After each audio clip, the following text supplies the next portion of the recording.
You've probably heard that, quote, a boring business is a profitable business. But if boring means doing the same thing every day until you want to scream, is that really success? In this episode, I'm busting the myth that consistency has to mean repetition, and I'll walk you through practical ways to build a business that's both sustainable and actually enjoyable. If you've been stuck between burnout and boredom, then this episode's for you. Let's dive in. Are you that driven entrepreneur who believes that working harder holds the key to your dreams? Are you drowning in the day-to-day tasks, wishing you had more time to strategize and cast the vision for your business growth? Hi, I'm Donna Dubé, your guide on this entrepreneurial journey. I've walked in your worn-out shoes, burning the midnight oil, convinced that sheer hard work was the secret to success. Just one more email, one more task, until I found myself on a one-way track to burnout. But here's the twist in the tale. I discovered that success isn't just about working harder, it's about working smarter. It's about being intentional with our time. It's about steering our ship with focus, because no team, system, or automation can outperform a lack of direction. In this podcast, I'm sharing with you all the strategies for business growth that it took me years to learn. If you're ready to step out of the daily overwhelm so you can amplify your profits, then I'm ready to teach you. I believe the only limit to your business growth is the one you set for yourself. Go grab a notebook, warm up that cup of tea, and let's do this.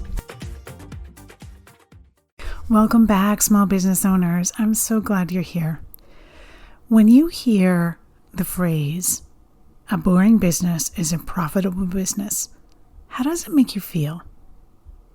I'm asking this because I once had a client who told me she feels like throwing her laptop across the room when she hears this. This actually struck a chord with her. And I get it, I do. Consistency sells. Systems scale. Rinse and repeat equals revenue. It makes logical sense, right? But can we just be honest for a second? If the only way to run a profitable business is to turn into a robot who does the same thing the same way every single day, then I'm out. I am definitely out. That's not why I started my business, and I bet it's not why you did either. So today I'm going to bust the myth that your business has to be boring to be profitable. Because while consistency is important, it doesn't have to mean repetition. Okay, let's get into it. Where did this boring business idea come from in the first place? Well, the boring business comes from people noticing that routines and repeatable systems make money. And they're not wrong. I mean, look at franchises. Look at assembly lines. Look at any big business that grows.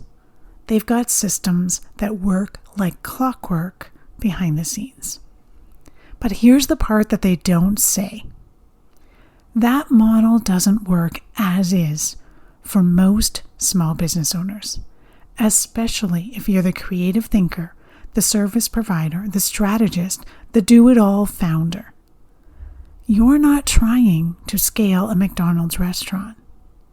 You're trying to build a business that lets you thrive and still want to show up to be a part of it. So yes, some repetition is helpful, but forcing yourself into a rinse and repeat model that makes you dread every Monday, that's not sustainable. And honestly, it's not even profitable in the long run, because you know what? Burnout actually kills momentum. So let me pause for a second and let's talk about what consistency really means. Consistency doesn't mean doing the same exact task at the same exact time every day, forever and ever. Consistency means showing up in a steady, reliable way over time. Let me say that again. Consistency means showing up in a steady, reliable way over time. It means doing the things that move your business forward, even if how you do them looks a little different from week to week. I want you to think about this like, you just got a new gym membership and you're going to the gym. Some people need the exact same routine every time, right? Monday they do a leg workout, Tuesday it's arms, etc. But others, they stay consistent by switching it up. Maybe different workouts, different instructors, different environments, but they still go. They still show up to the gym. And that's how I want you to think about your business systems. Not locked into a loop that you can't stand, but creating a rhythm that works for how you think, how you plan, and how you create. And by the way, if that rhythm's been a little bit off for you lately, if you've been fighting your own habits instead of working with them, then I want to help you fix that. And that's literally what we do on a Focus and Freedom call. It's you and me, one-on-one, breaking down where you're stuck and rebuilding your schedule or your systems so they fit your brain. I'll tell you a little bit more about this later on, but I just want to let you know and keep that top of mind. Okay, I want to move in now into what I call my survival guide for making a boring business bearable. So let's talk about how to make your business feel less like a drudge old cubicle and more like a cozy corner coffee shop that fuels your best ideas. Still productive, still consistent, but way more enjoyable. So first is one of my favorites, business seasons. One of the things that has helped me, and honestly a lot of my clients as well, is thinking about your business in seasons. Not just days or to-do lists. So just the same way that nature works in cycles, our businesses can too, right? We think of spring for planting. We think of summer for growth, fall for harvesting, and winter for rest and reset. And we can have those same similar rhythms and seasons in our business. You can have a launch season where things are high energy, ideas are flying, and everything feels fast-paced and alive. And then you can shift into an operations season where you're refining your systems, you're reviewing your results, and you're tying up some loose ends. And then you might have a planning season where you kind of zoom out, right? You get a big picture look at your business, and you get to dream a little bit about what could be. This cycle gives your brain the variety that it craves without sacrificing the consistency that your business needs. So it's like giving yourself permission to not have to be quote unquote on all the time, because even your creativity will have an off season. So business seasons, that's my first tip. The next piece of the survival guide is good enough is great enough. And I can't stress this enough. Perfection is not the goal. In fact, perfection is often the thing that's quietly killing your momentum. You've probably heard the phrase before, done is better than perfect. Well, I like to take this a step further and say that your version of good enough is probably better than most people's idea of perfect. So do it and get it out there. As an analogy here, let's think about when you're cooking, right? Some people won't serve the meal until it's Instagram worthy with the garnish perfectly placed and everything is just spotless. But for most of us on the day-to-day, we just want to get a hot meal on the table, tastes good, feeds the family, and gets the job done, right? So same thing, serve the meal. You can always tweak the recipe the next time you make it. Getting your ideas out there, whether that's launching the workshop, sending the email, publishing the post, that's how you grow. Not by polishing the same thing over and over until, sure, it's flawless in your mind, but still invisible to your audience. So do the thing and get it out there. It's better than doesn't need to be perfect. All right, next is the boring task sandwich. I didn't have a better name for this, but this I use a lot in my business when I'm dragging my feet on the stuff that I just don't want to do. We all have those things. So here's how it works. You take that boring task, the one that you've been procrastinating and avoiding, and you sandwich it between two things that feel fun or energizing for you. So maybe you spend the first 30 minutes working on something you enjoy, a new offer, something exciting. And then you tackle that boring task. Maybe that's working on your taxes. And then you reward yourself with a creative project, maybe outlining your next podcast episode or brainstorming content. You put some music on, you have a fun drink, and it feels good. It's kind of like giving your brain a spoonful of sugar before and after the medicine that doesn't taste so good. This method creates a natural flow of energy and motivation. And for me, it works every single time I use it.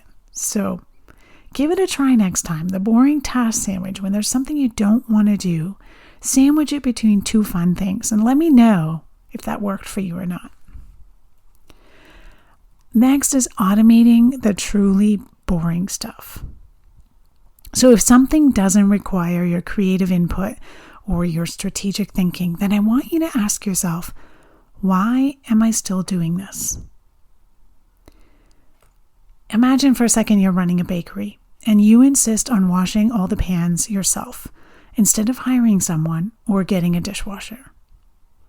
You're actually needed at the counter creating recipes, not stuck in the back scrubbing the cake batter off the trays. So I want you to look at your recurring tasks in your business. Can something be systematized? Can it be delegated? There's likely a tool, a template, or a team member who can take that task off your plate. I know it can feel very overwhelming to try and set up tech and hand something off.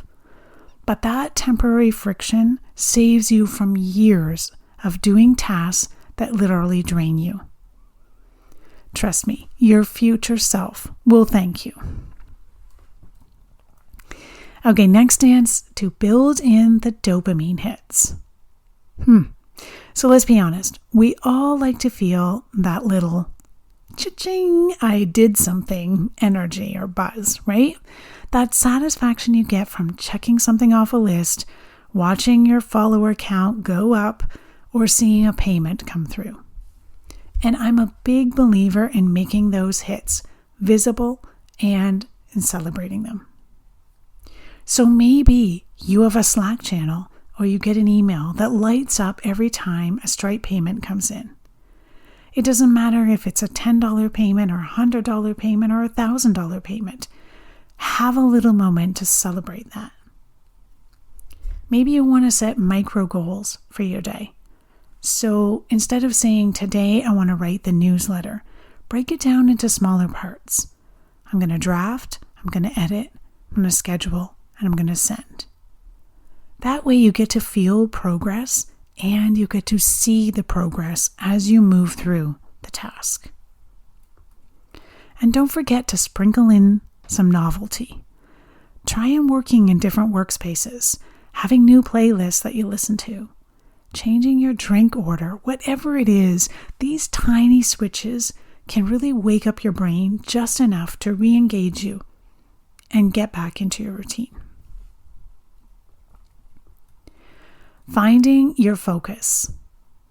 So this one is going to be personal and different for everyone because what helps one person focus might not do it for someone else. But for me, I know I like to sit in the same spot with my favorite water bottle, maybe some quiet music playing, not a lot of words because I get distracted if the words are playing. That combination, when I set myself up like that, it kind of flips a switch in my brain that says, right, it's go time. It's time to focus, head down, let's do the thing.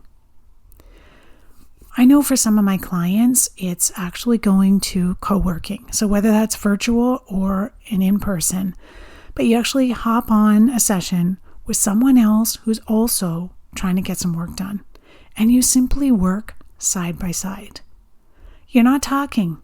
You may say a little bit at the beginning to say what your goals are and what you want to do, but you're just literally both working. And having someone else there seems to help them stay on task and focus and follow through. Others really like this Pomodoro technique, right? Where you're working in 25-minute focus sprints, and then you take a break in between. It's kind of like interval training for your brain, I guess.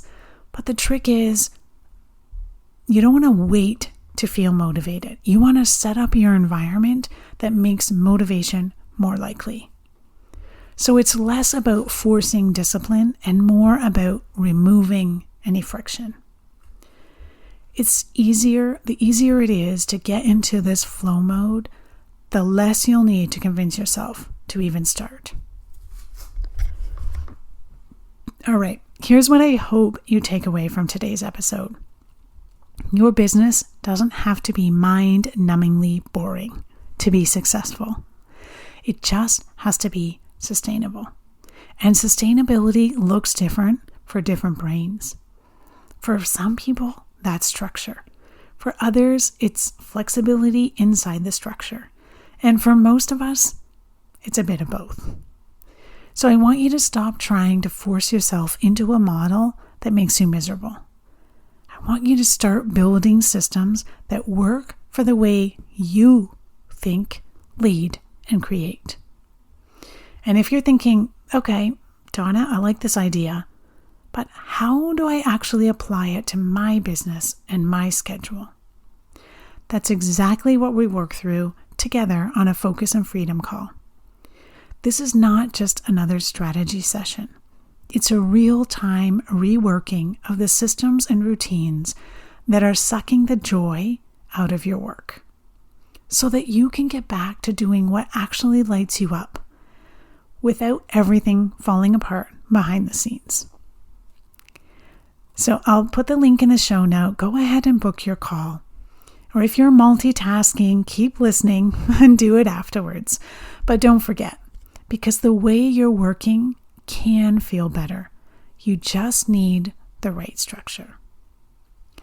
Let's get you consistent without repetition and profitable without burnout.